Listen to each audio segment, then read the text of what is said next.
All right, what is up, guys? Welcome back to Late Night Shots Podcast, episode 71. Olympic trials just finished. I think we're going to go over a bunch of stuff from there. So, first things first, biggest story of the Olympic trials, Jaden Cox did not wrestle. He was late to weigh-ins, and he made weight for 97 kilos. They didn't let him compete, though. Went to committee, got turned down. So, first off, I will I'm say still unclear on the whole there situation. were multiple things that were said. I'll say if he was just late to weigh-ins, that's nobody's fault but himself. However, if he was told the wrong time and he showed up at that time and that was late, that's a different thing, right? But even with that being said, it's over now. And if they want to hold the wrestle off, it's not fair to Kyle Snyder for the sole fact that he earned the bye to the finals. Cox would theoretically have to wrestle Mike Machiavello, then Colin Moore. Yeah. Right, and that's not fair to them either because that's going to hurt their placing, which they had no say in. And again, even with that, it doesn't take anything away from Snyder because it would have taken something away from Jaden if Snyder was out because Snyder was the guy. And that's just bias right there going towards that because it was Snyder's weight class, right? Jaden was trying to take that away. Snyder was defending the weight class. He doesn't care who's there. He was top dog. He didn't have to defend shit, really. If Jaden won by default over Snyder, then it brings some questions. That's what that is. That's all really I'm going to say about that. It's really over right now. They're filing an appeal. I don't see anything falling through, to be completely honest, because that's just going to bring up way much more. And the way Colin Moore wrestled was fantastic. I know people are going to find a way to use that to say Jaden Cox would mop the floor with him. At the end of the day, what would most likely happen, we're going to best of 3 series, 0 takedown scored in the 3 matches, and that would be it. As it normally is, right? But the next thing, Jordan Burroughs went down. God dig. This one genuinely hurts, but props to Dake. He wrestled good. He won 3-0 and 3-1. He won in 2, which he won pretty convincingly. He wrestled the match he had to wrestle. Yeah. No, after he dominated Jason Nolf, I was like, okay, maybe. But at the end of the day, Jason Nolf's pretty much a nobody at this level yet. If he did that to Isaiah Martinez, then it's like, okay. But, again, Imar tech Nolf also. So I think Imar would have been a better match. I think if he had to wrestle Imar, that may have just changed the results for this match. Yeah. But it's always going to be a what if. Because, again, Imar's out. There's nothing you can do about that, right? Yeah. First time in 10 years that Jordan Burroughs is not on the team.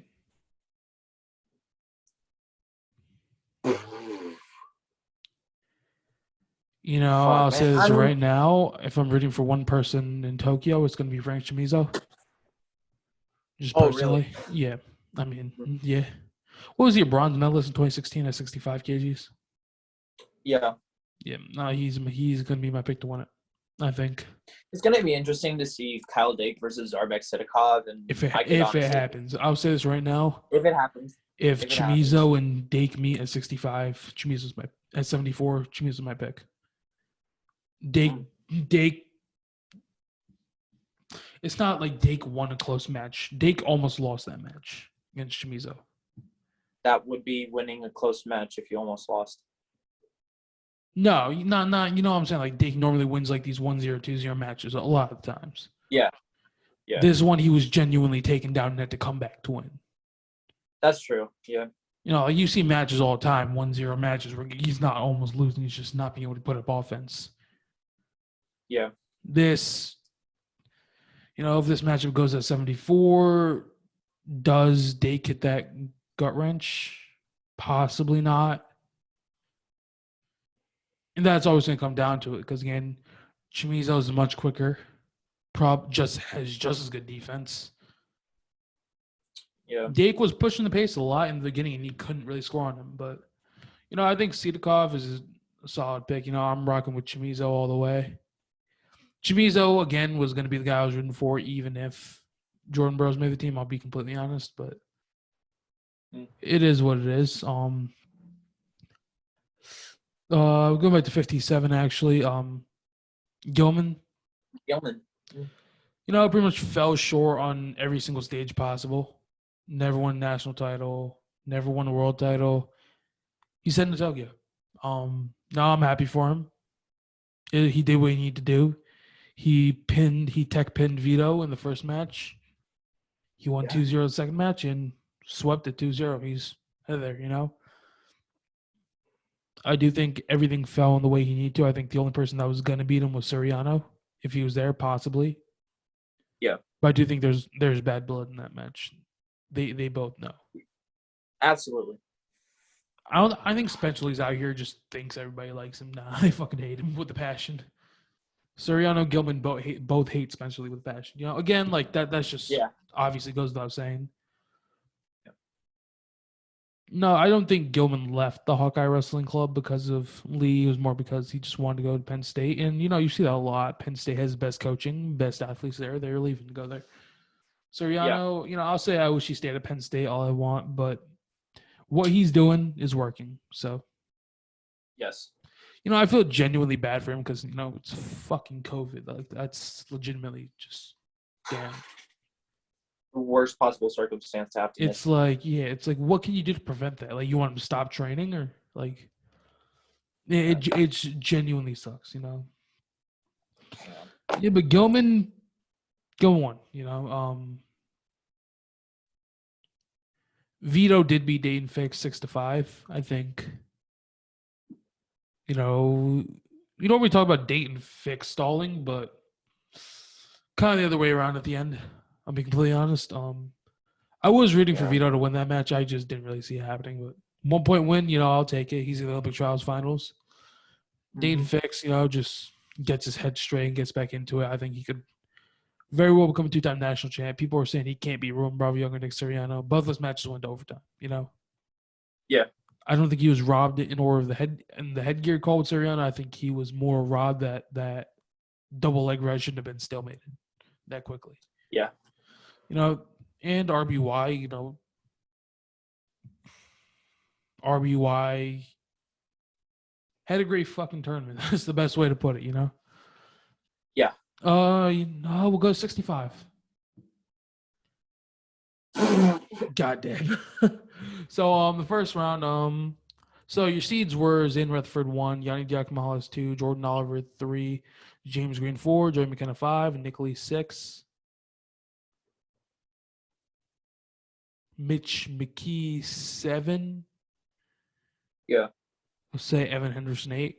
Anthony Ashnell 8. Then Sean Garrett 9, Evan Henderson 10. Mm-hmm. Right. So Zane obviously walks through Ashnell. It sucks, but it is what it is. Yeah. Oh, Ashnell, I don't think is going to translate that good as much as I want him to. Yeah, a lot of these things just it's what that is right there. But the biggest match of the quarterfinals, Joey McKenna did tech fall James Green. Am I surprised? Not really at 65 kgs. Not really. I knew there was always a chance of getting a breakthrough. I knew 5C was pretty low, but he has a win over Yanni, and he beat James Green. I wasn't too surprised by that. James Green, I knew he wasn't going to do too well with the cut, and he had a better shot at 65 than 74. Being completely honest, I think he would beat Jason Olf at 74, but I think there's a chance he could have beat Kyle Dake, but it was slim to none. Yeah. Now we go to the semis at 65. This is where shit goes wrong, right? Jordan Oliver gets a single, gets a push out with 6 seconds left, wins 4-4. I know there's gonna be all this debate about criteria and stuff, but Jo won that match. There was nothing controversial about it. Yeah. McKenna on the other side against Zane Rutherford. McKenna took it to him. Like, There was nothing about bad officiating. As much as a Penn State fan, I wanted to defend Zane. There was nothing about officiating. It was a great wrestle match by McKenna, and he dominated. Yeah. He took everything Zane had to use against him. Keep in mind, McKenna's the dude who never won a national title. Yeah. Right? You know, finals go on. Before the finals, actually, Nick Lee on the backside of the bracket beat Zane Rutherford 10-4. And he almost teched Yanni, but he ended up winning 16-8. Our depth at 65 is just fucking nuts, man. I will go as far to say as if Nick Lee peaked at the right time. Just slightly too late. Yeah. If he wrestled like that against Jordan Oliver, he could be our guy right now.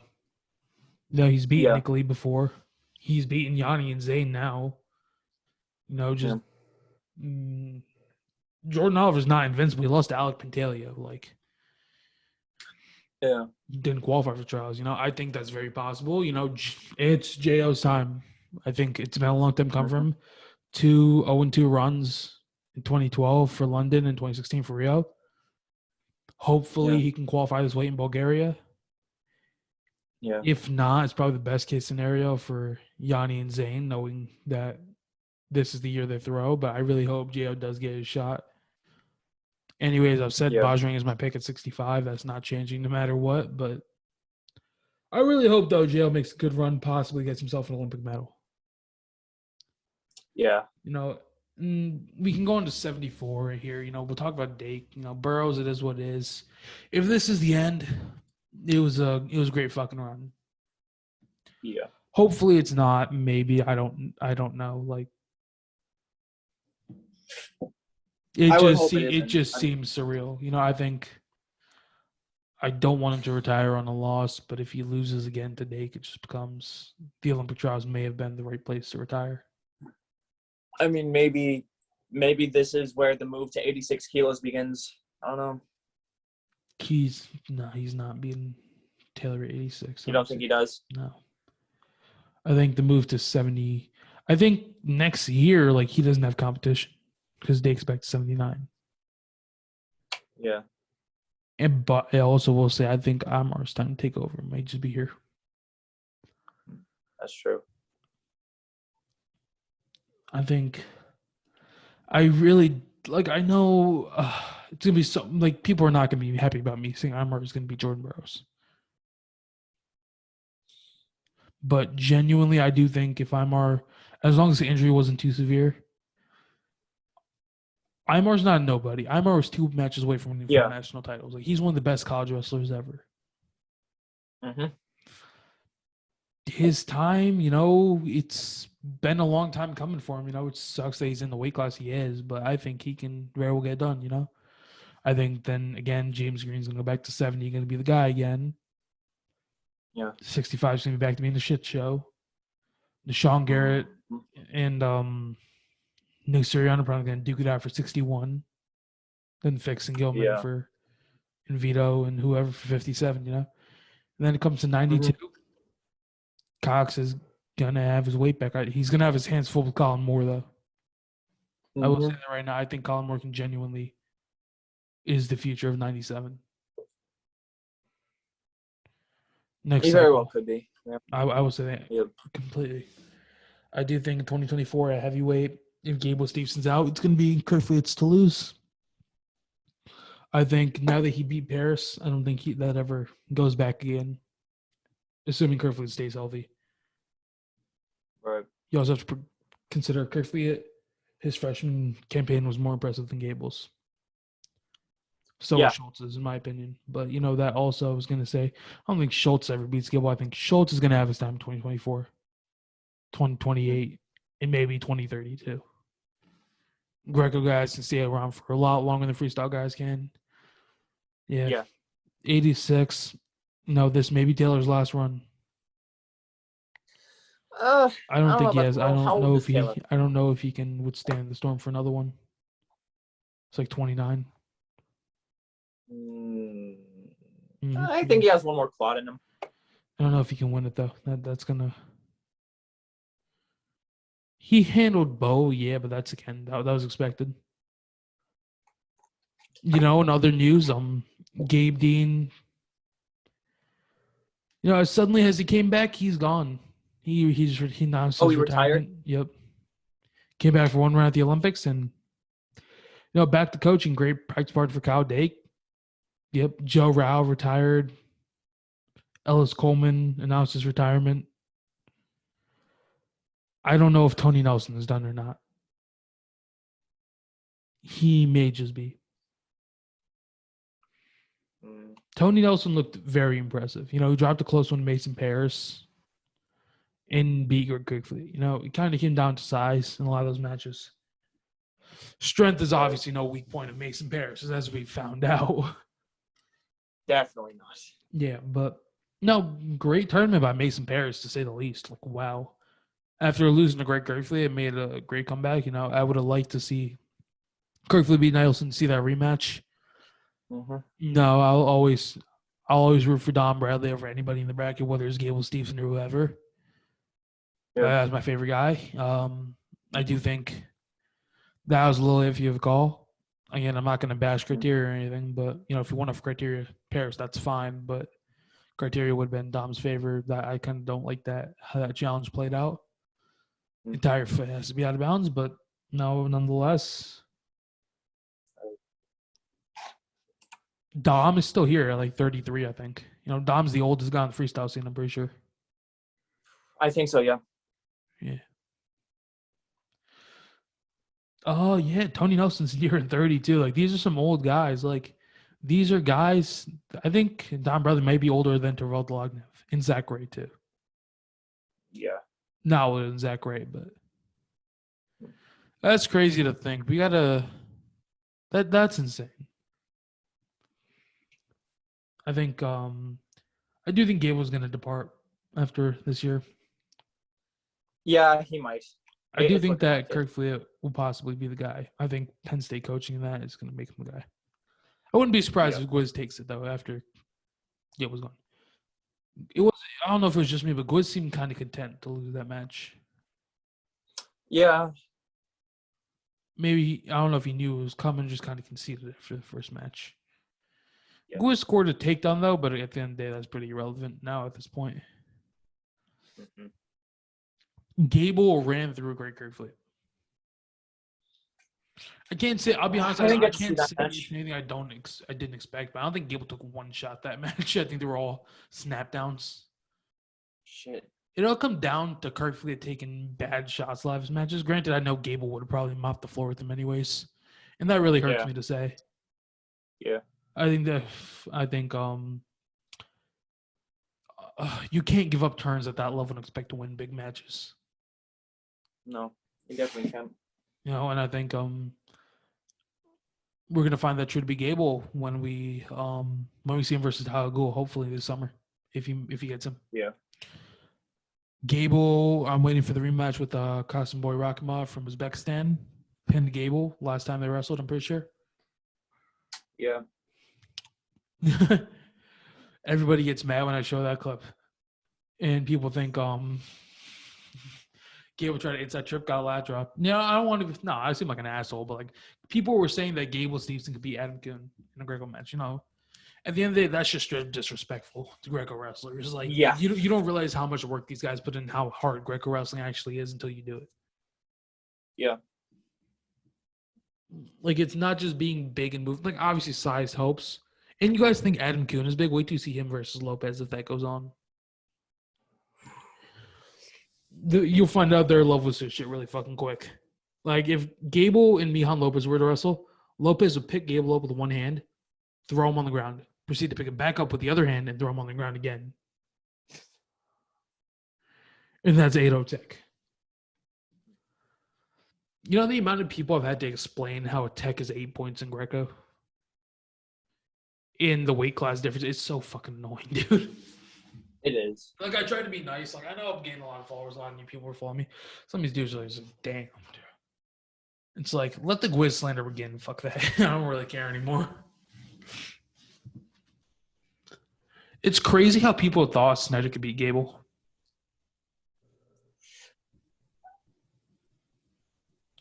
Even you're on edge about that now too. Well, okay, I still think Snyder could. No, I don't Would think it's close. he? I was tech and freestyle. Okay, no. Yes, I'm standing up to tech. Okay. What are you googling right now? Their match could do some technical comparison. And if we by the Oh time we looked no, at this, Gwiz matches up great with Gable. Yeah. Gwiz is stronger than Kyle Snyder, but you have to assume. No, actually, it's not even close. Gwiz is much stronger than Kyle Snyder. Yeah, probably. Yeah, no. Gable is just as strong as Gwiz, much more athletic than both of them. Mm-hmm. Assuming Gable just actually does some cardio or some shit, he would have abs, but no, he doesn't want to. And he's like, I will single-handedly, I will say that no 97-kilo wrestler in the world can beat Gable Stevenson. And that includes him also, if you know who I'm talking about. I just think. You know who I'm talking about, right? Yeah. Okay. The question is whether he can beat Taha Ghul or Gina Petrashvili. I'm pretty sure Gassemi from Iran retired. He had a great run. The dude was like 5'6" or something. Made an Olympic final. You know? I'm not I think everybody on Team USA is pulling for Gable because I think that could realistically be a huge run right there. But again, saying Gable is the GOAT is like absolute bullshit at this point. Like, because the fact will remain, he's a one-time national champion, a two-time Big Ten champ, and then a bunch of junior level bullshit. Hasn't done anything at the senior level yet to deserve that. Mm-hmm. Technically, Mason Parris has accomplished more at the senior level before this weekend. Yeah, that's incredible. You know, obviously the most accomplished wrestler there is going to be Gwizdowski no matter what. Gwiz is going in as an alternate. I think that was the only reason Gwiz was friendly about it because they have to practice together. That's true. Yeah. You know, and the scary part about this is it's not a case of the RTC Cup where I said Gwiz wrestled bad. This is the best version of Gwizdowski I've ever seen.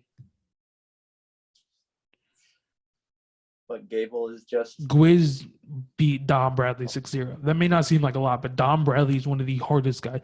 Is the hardest guy to score on. Absolutely. I don't think Gable would take Dom Bradley. I don't think Dom's scoring that match, but Gable, it's something special, you know. I wouldn't be surprised if he went out there and just, I can't say tagged, if he beat Agul or Petrashvili, but at this point, they hate Americans. They're never going to give us seeding, something good. Gable is going to beat Taha Agul in the first round, or Gina Petrashvili. Yeah, probably. I'm pretty sure Taha would probably get the seeding, just being he's an Olympic champion. Yeah. And the Petrashvili too. Ragimov would get 3 or 4, and then Sharapov, I think if he's a heavyweight now. Yeah. Or Mohammedian's a heavyweight maybe too. Mm-hmm. Gable has a hell path set in front of him. You know, I know we were all questioning Gable coming to nationals and stuff like that, but it was like in Big Tens. This is a whole new level. You know, Gable may be on another level. Mm-hmm. So are all these guys. No, I'll say I'm rooting for Gable. My brain says Taha, though. That's all I'll say. Yeah, you know. And also, I fucking galled it. Gable, Greg Griffley over Mason Parris. Yeah. Irrelevant to the point, but you know, I want to talk about Lopez from Cuba going for his 4th Olympic title. I'll say it. If he wins this, he's the greatest wrestler of all time. And I'll stand on that. I put him over Karela and over Satiev. Mm-hmm. No, yeah, that's really what that is. Yeah. That's all that there is to be said about that, to be honest. There is to be said about that, you know. Can Riza KO do something about it? Possibly. The main scare I see here is Lopez's age, if it gets to him or not. Yeah. He's almost 40 now. 5th place in Athens. gold in Beijing, gold in London, and gold in Rio. That's crazy to think that I'm pretty sure he lost to Rulon Gardner in Athens. Hmm. What is that, 16 years ago? Yeah, Athens was 2004. Yeah. So Lopez was like 24, damn. Wait, did Lopez wrestle in Sydney? I think. No. People don't realize about the whole Rulon versus Karelin thing that Karelin teched Rulon literally a year before. Yeah. It's like that, 1 point win, that's whatever it is. And, Rulon didn't stall, I'll say that forever. He gassed out Karelin. He wrestled the match he had to wrestle. Yeah. It's the same as Kyle Dake winning 2 or 1 point matches. The rule is stupid. I get that, but use the rules to your advantage. Mm-hmm. That's what that is. I will stand on that forever. It's crazy how the headgear rule was stupid until that national final with Soriano. Yeah. That's kind of problem I have there, right? But yeah. So get the women's side of this. No, Maroulis versus Jenna Burkett. No, Sarah Hildebrand versus Victoria Anthony. I think this was very handily for Sarah Hildebrand. I don't think that was anything too crazy there. What? Yeah. I was just rooting really hard for Smith just because I like how she wrestles. For who? Victoria. Oh, I don't know. I just like inside flips and foot sweeps. I thought you said Smith. I was like, what? No. Yeah. I mean, I had Hildebrand winning pretty handily. Yeah. Who was at 53? I think that was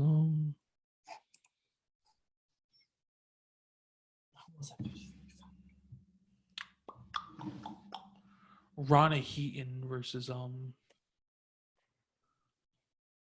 hold up. Yeah, me Jakara Winchester? Yeah. I mean, Rana Heaton's good. Jakara Winchester is much more good. Yeah. And yeah. I'll save the next match for the end. Macy Kilty versus Kayla Miracle. No, sucks. I had Macy Kilty win that one, but injury default in the last match got Kayla Miracle spot. I think she popped out her shoulder twice. Sheesh. The talks of the tournament right now. Kennedy Blades as a 17-year-old junior for Wyoming Seminary made the Olympic trials finals. I think the fact that she was a 68 absolutely sucks. Yeah. Tamira is the best we have right now. Sure. Izzy's going to angle differently, but she put up a hell of a fucking fight. Like that was impressive. Yeah. Like normally I know most people don't watch women's wrestling, but we're like actually into these matches. Like it was incredible. She teched Forrest Molinari, so granted I don't like Forrest. I don't like the way she wrestles, or the persona she gives out. But I mean that's just me. You don't like anyone. Dude, she literally fucking smacked her in the face afterwards when she was trying to like you just see guys by the way they lose. If somebody tries to give you a handshake after you lose, you just give it and leave. You don't make yourself look like more of a bitch afterwards. Fair. Whatever, but Adeline Gray over something Walker, Katie Walker, Kylie Walker, right? Kylie, I think. Yeah. No, another 17-year-old. She had a great run. Yeah. Yeah. Did anybody see the finals going any differently than it did though? Not really. Nope. Adeline Gray. I know she lost to Tamira, but she looks the best heading to this tournament. Yeah. And she looked like she didn't try. No, it was in the most respectful way possible. She teched her twice in the first minute, didn't she? Yeah, and she was nice about it. You're wrestling a 17-year-old. I know she was talking about she's like work until your idols become your competition. Yeah. And then these are people they're all about growing. Being in the Olympic trials finals as a junior in high school, Yeah. And I was watching Kylie Walker at who's number 1, I think it was. Yeah. That's crazy to think. You know, I do think that Adeline Gray is going to hang him up after this Olympics. Yeah. You know, I was listening to interviews. She was talking about, you know, settling down, family, having kids. And that's kind of what sucks about women's sports is like you can't really have a kid like while in the season. So it's like just common sense. I mean, you know, she said she wants to settle down. It was a good interview. I listened to a couple of them. Yeah, obviously the best one is Gable fucking calling out to go to a match, but you know, said I'm gonna take care of him. Like, oh, people don't realize the magnitude of that. Yeah. Like you can talk as much shit you want to the United States guys. You talk something to a guy in a foreign country. If Gable gets fucking murked after hopping off a plane, that's on him. Yeah. Like you did that to yourself. Like that's my main thing there. But yeah. No, great win for Adeline Gray. Hopefully she can finally get the Olympic gold. Most decorated wrestler in the USA right now. Yeah. 5 world championships. Missing that Olympic gold. You know, Tamara, I think she gets it too. Yeah. I think Maroulis versus Jenna Burkett. On paper, it's a sweep. Pretty quickly. Burkett was losing to Ali Reagan. Headlocked and pinned her. Yeah. Maroulis takes the first match. Burkett takes the second, right? I know the backstory behind this. Maroulis went through a bunch of concussions and stuff. Didn't know she's ever going to wrestle again. Yeah. Burkett sadly just lost her mother this week. So, you know, both wrestling with a lot of, you know, just a lot of weight on their shoulders. You know, just they want to make this happen. Yeah. Russian foot sweep. And Maroulis pinned her in like 30 seconds. Yep. Yeah, that's what that is. You know, she's going back to the Olympics. I think she wins it. Yep. So we'll hop into Greco land. Greco land. I am. I'm sorry, D'Angelo Hancock. I picked up. I picked up Braxton Amos. You know, I was rooting for Braxton Amos. I was rooting for the young dude. I think he had a shot. Apparently, he didn't. It's D'Angelo fucking Hancock. Like I need Hancock to wrestle that way at the Olympics. Yeah. But I know for a fact he won't. Okay. I'm so sorry. Just because he has a habit of like not peaking at the right time. It looked like he peaked that tournament, dude. That's what scares me. Because what comes after the peak? The recession. I'm gonna watch a couple of them. I'll be honest. Joe Rao retired. Sad to see. One of the bigger personas. My favorite Greco wrestler.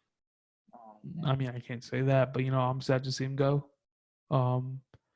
Ellis Coleman. You might know him from he's the one who popularized the flying squirrel. You know, sadly he didn't make the team. You know, I really want to. It was I listened to the interview. It was just like, damn. I truly want to make the team, but he fell just short. A lot of painful retirements at this tournament. Yeah. You know, you obviously know which retirement I want to talk about. That's gonna be saved for the end. We'll hop into who's the other one who retired? The army dude. Oh, fuck. I'm looking for it. It wasn't Raymond Bunker, was it? No. No. Oh, we're talking. John Stefanowicz had an impressive run, dude. Yeah. He took out Joe Rao. Alan Vera was my pick to make the team. Oh, really? Yeah, who'd you have? Rao. All right. I mean, I had Vera.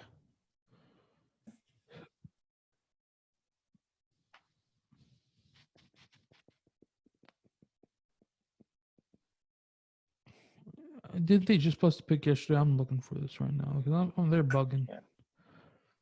John Anderson. Oh yeah. Yeah, wrestled for West Point. Yeah, no, I watched a little bit of him. I was like, yeah, fantastic. Yeah. I know Garrett Ryan retired too, heavyweight. He was the 8 seed. No, great career. Didn't have the greatest showing, obviously, but again, it is what it is. As the 8 seed, you're not expected to win. Yeah. And walking the heavyweight. Kind of, I think what most people expected. 10-1 tech fall, Adam Kuhn the first time, and 3-3 criteria won the second time. I think we most of us expected a blowout the first time and a much closer match by Schultz the second time.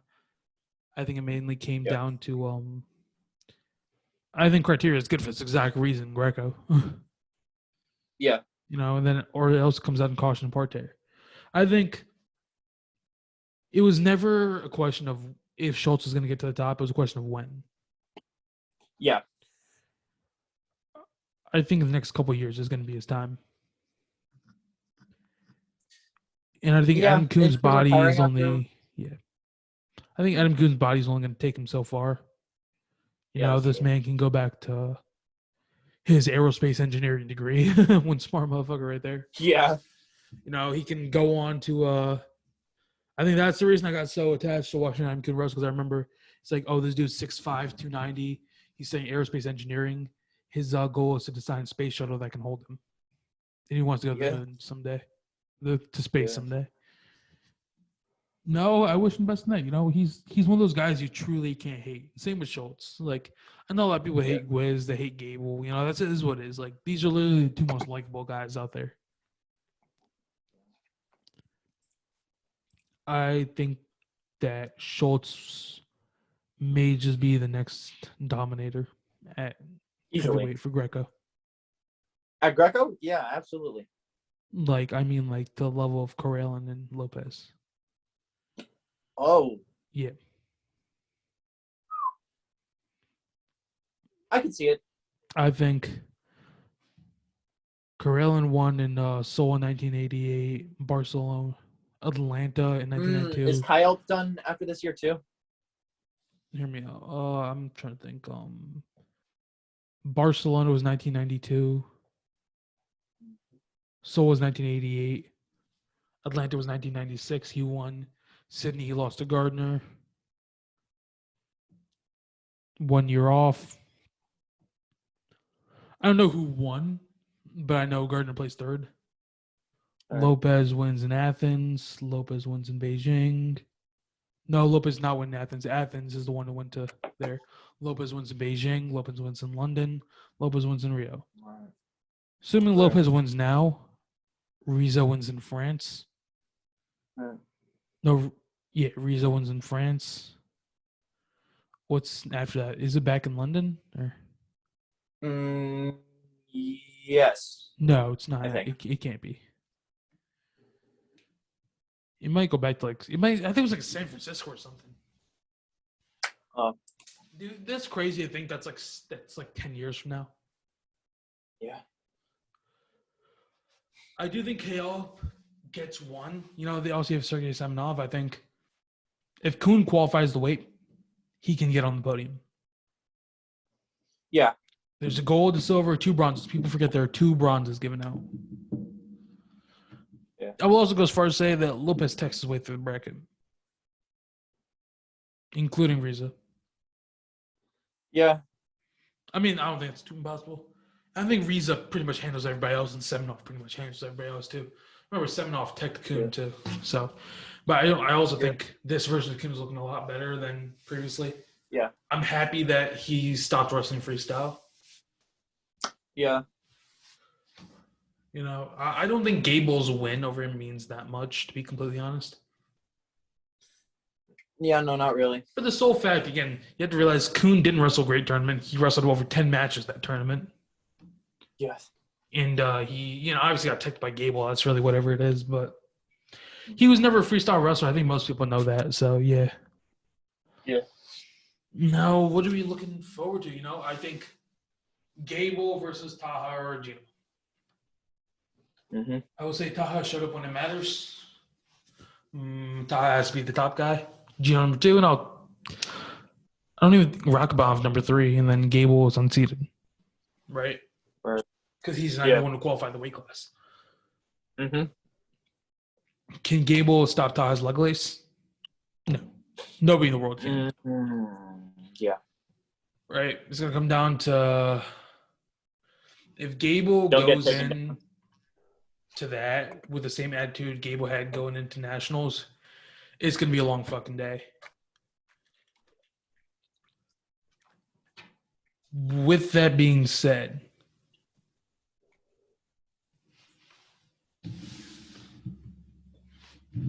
Gable could also pull. I don't think it's a miracle at this point.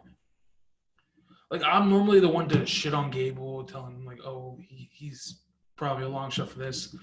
I genuinely think he can beat Taha Regina.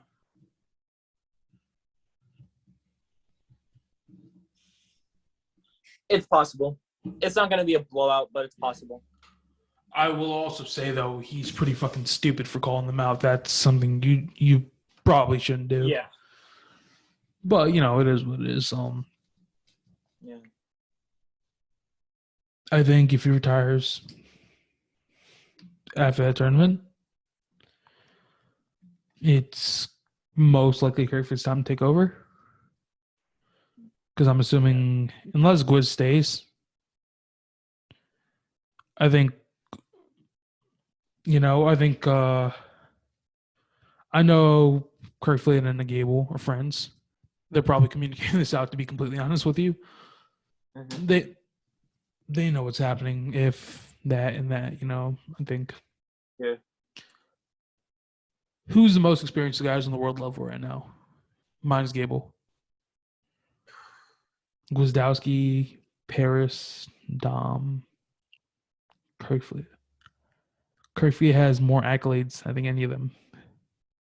Yeah. Except for Gwiz. No, I don't think Dom's had the opportunity to wrestle that much at the senior level, except for like the World Cup and stuff.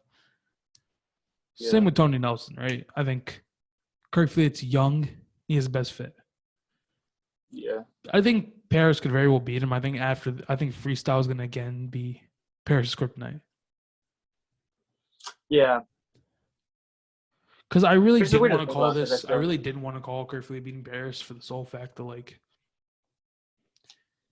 if it didn't happen, I'll get so much shit against me. But I'm lucky I called it. Yeah. I also called Dom beating Paris, but that's like, I'm still mad about that.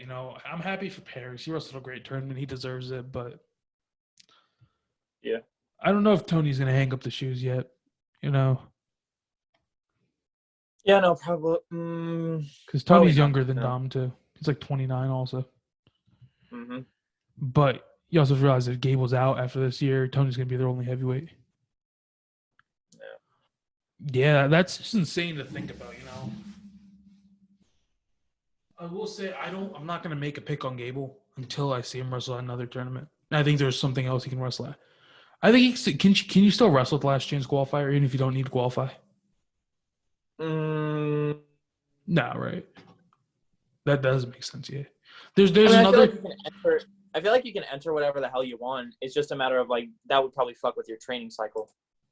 I'm pretty sure there's another tournament. I'm pretty sure Gable should go to that.